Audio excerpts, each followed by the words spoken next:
जिंदगी कभी बोझ लगती है तो कभी चमत्कार। क्या हम ही इसके राइटर हैं या हैं सिर्फ एक किरदार?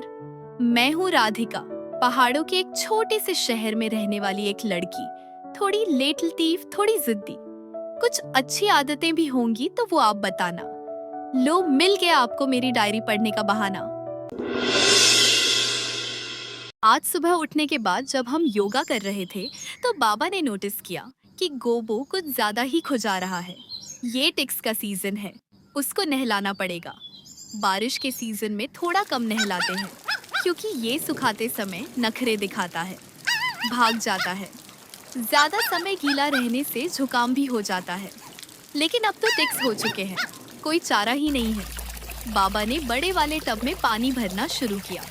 मम्मी गोबो को लिटा के हल्दी मालिश करने लगी। सुबह सुबह थोड़ी धूप थी तो बाहर आंगन में ही ये कार्यक्रम चल रहा था। दादी नीम के पत्ते को पीस रही थी। उसके साथ मैंने डॉग शैम्पू मिक्स किया और एक एंटी टिक्स लिक्विड भी मिलता है, उसी के कुछ ड्रॉप्स मिलाकर मिक्सचर रेडी किया। तब तक गोबो टब के अंदर कूद चुका था।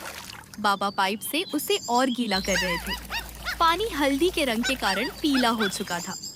फिर मैंने गोबो को अपने पास घसीटा और तैयार किया हुआ मिक्सचर लगाने लगी। मम्मी जब मालिश कर रही थी बड़े आराम से दिखा रहा था, लेकिन मैं जब लगाने लगी तो ये नखरे दिखाने लगा। कभी भाग जाता तो कभी मुझे काटने की एक्टिंग करता। जैसे तैसे नहाना खत्म ही हुआ था कि बारिश शुरू हो गई। इसको अंदर ले जाना पड़ा। कोई और चारा नहीं मिला तो मैं अपनी हेयर ड्रायर से इसको गर्म हवा देने लगी। ये उसके साथ खेलने लगा। जैसे तैसे टॉवल से सुखाया और आखिर में एंटीटिक्स पाउडर भी लगाया। महकने लगा एकदम से। मम्मी ने सबके लिए ब्रेकफास्ट बना लिया था। सबने खाना ठूंस के अपने अपने काम के लिए निकल पड़े।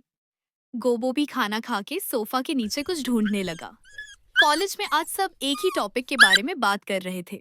अचानक से मनीषा का रोल नंबर 2 से 3 हो गया था। कोई था जो बीच सेमेस्टर में कोर्स ज्वाइन करने वाला था।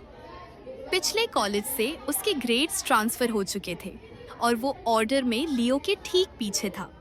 इसी बात पर मनीषा ने स्वरूप सर से झगड़ा करना शुरू कर दिया कि साल के बीच में रोल्स शिफ्ट नहीं होने चाहिए। क्या पता अगर नई स्टूडेंट जो कॉलेज से आ रही हो वो लिबरल चेकिंग करते हो।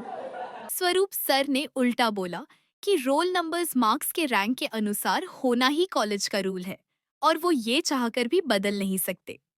बाकी रहा दूसरे कॉलेज के ग्रेडिंग का सवाल। ये भी तो हो सकता है कि वो स्ट्रिक्ट मार्किंग करते हों और अगर वो यहाँ होता तो उसका रोल नंबर 1 भी हो सकता था।